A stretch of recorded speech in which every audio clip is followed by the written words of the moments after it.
Masih di Suara Salira, siaran radio internet 24 jam, teman setia di perjalanan, satu lagu, satu info penting, 100% nostalgia.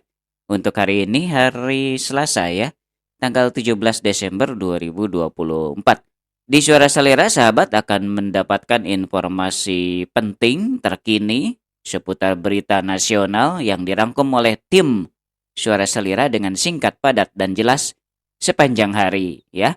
Di samping itu, sahabat dapat merequest lagu kesayangan, lagu nostalgia tentunya. Tinggal masuk ke aplikasi Suara Salira, terus tekan menu request song.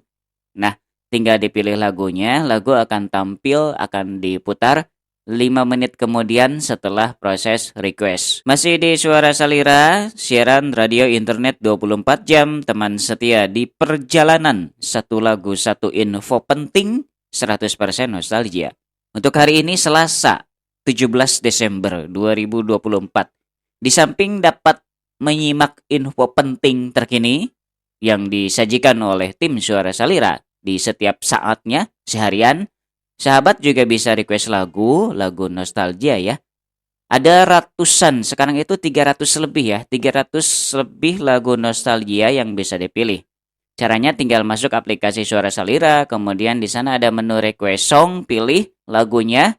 Lagu akan tayang 5 menit kemudian setelah proses dipilih. Masih di Suara Salira, radio internet 24 jam, teman setia di perjalanan. Satu lagu, satu info penting, 100% nostalgia. Untuk hari ini hari Selasa ya, 17 Desember 2024. Di Suara Salira, sahabat akan mendapatkan info update terkini dari berita nasional ya, yang dirangkum secara singkat, padat, jelas oleh tim Suara Salira setiap saat. Jadi diupdate-nya setiap saat informasi tersebut. Kemudian sahabat juga bisa request lagu ya, itu uniknya. Request lagu tinggal masuk ke aplikasi Suara Salira, kemudian ditekan tombol request song, pilih lagunya, dan lagu akan tayang 5 menit kemudian setelah proses request. Masih di Suara Salira, radio internet 24 jam yang disebarluaskan dari kota Singaparna, Kabupaten Tasikmalaya, Jawa Barat. Suara Salira, teman setia di perjalanan, satu lagu, satu info penting, 100% nostalgia. Untuk hari ini hari Selasa ya, 17 Desember 2024. Di Suara Salira, sahabat akan mendapatkan informasi penting, update informasi penting terkini seputar berita nasional yang dirangkum oleh tim Suara Salira yang disajikan secara singkat, padat, jelas sepanjang hari. Jadi diupdate-nya setiap saat ya. Kemudian di samping itu sahabat juga bisa request lagu. Caranya mudah banget, masuk ke aplikasi Suara Salira, di sana ada menu request song, pilih lagunya dan lagu akan tayang 5 menit kemudian setelah dipilih. Masih di Suara Salira, teman setia di perjalanan, siaran radio internet 24 jam yang dipancar luaskan melalui internet dari kota Singaparna, Kabupaten Tasikmalaya di Jawa Barat ya. Suara Salira, satu lagu, satu info penting, 100% nostalgia untuk hari ini ya. Sekarang itu hari Selasa tanggal 17 Desember 2024. Nah, di Suara Salira, sahabat semuanya akan disuguhkan dengan update informasi penting terkini dari semua media massa yang dirangkum oleh tim Suara Salira dengan singkat, padat, jelas agar tidak bosan gitu sahabat mendengarnya ya. Jadi dengan singkat, padat, jelas di sepanjang hari. Di samping itu sahabat bisa request lagu. Uniknya di sana ya.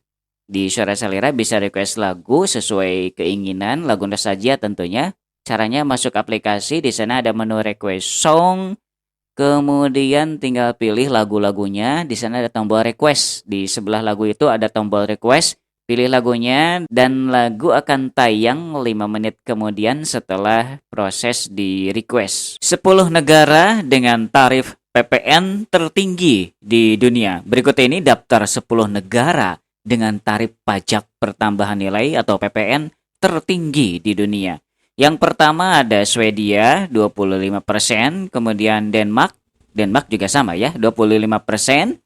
Kemudian ketiga Finlandia 24%, Italia 22%, Belgia 21%, Belanda 21%, Austria 20%, Prancis 20%, Jerman 19%, dan yang ke-10 Jepang 10%.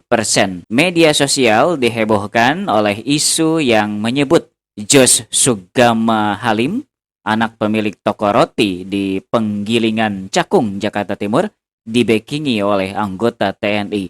Namun, Kadis Penad Brigjen Wahyu Yudayana menegaskan bahwa tidak ada keterlibatan anggotanya dalam membekingi pelaku. Toko roti Linda Yes dilaporkan mengalami penurunan pembeli.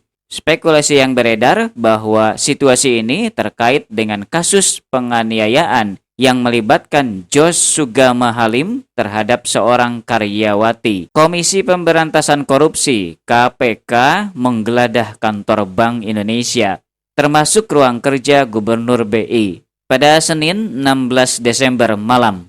Penggeledahan ini terkait dugaan korupsi dana Corporate Social Responsibility atau CSR. Dino Pati Zalal, mantan juru bicara Presiden SBY, mengomentari pemecatan Joko Widodo, kemudian Gibran Rakabuming Raka dan Bobi Nasution oleh PDIP. Pemecatan tersebut diumumkan oleh Komarudin Watubun, Ketua Bidang Kehormatan PDIP pada Senin 16 Desember 2024. Dino menilai tindakan ini sebagai karma politik dan mengingatkan kembali pada isu pengambil alihan Partai Demokrat pada tahun 2021. Presiden Suriah Bashar al-Assad dikabarkan menerbangkan uang tunai senilai 4 triliun rupiah ke Rusia. Uang tersebut memiliki berat hampir mencapai 2 ton. Menteri Pertahanan Rusia, Andrei Belosov, menyatakan bahwa bentrokan langsung antara Rusia dan NATO mungkin terjadi dalam 10 tahun ke depan. Pernyataan ini disampaikan dalam pertemuan pejabat tinggi pertahanan di Moskow yang dipimpin oleh Presiden Vladimir Putin. Rusia akan menarik pasukan militernya dari Suriah dalam waktu 1 bulan. Hingga saat ini, Moskow baru menarik sebagian pasukan tempurnya setelah rejim Bashar al-Assad tumbang di Damaskus sepekan yang lalu. Informasi ini diungkap oleh sumber militer kepada media Al-Arabi Al-Jadid. Direktur Eksekutif Lemkapi, Edi Hasibuan, meminta Kapolri mengevaluasi kinerja aparat kepolisian di tingkat bawah. Hal ini disebabkan lambannya penanganan kasus penganiayaan yang melibatkan Jos Sugama Salim, anak pemilik toko roti di Cakung, Jakarta Timur. Wakil Ketua Komisi 2 DPR RI, Zulfikar Arse Sadikin, mengusulkan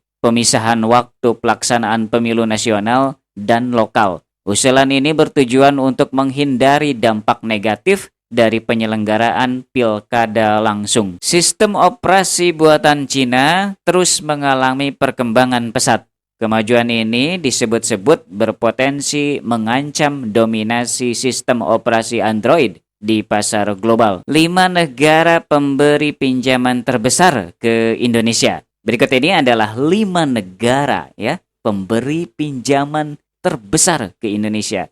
Yang pertama Singapura. Sahabat semuanya, itu 56,18 miliar US dollar. Kemudian yang kedua Amerika Serikat, 26,85 miliar dolar Amerika Serikat. Kemudian Cina 22,89 miliar US dollar. Yang keempat Jepang ya. Jepang 21,23 miliar US dollar. Kemudian yang kelima Hong Kong 19,19 miliar dolar Amerika.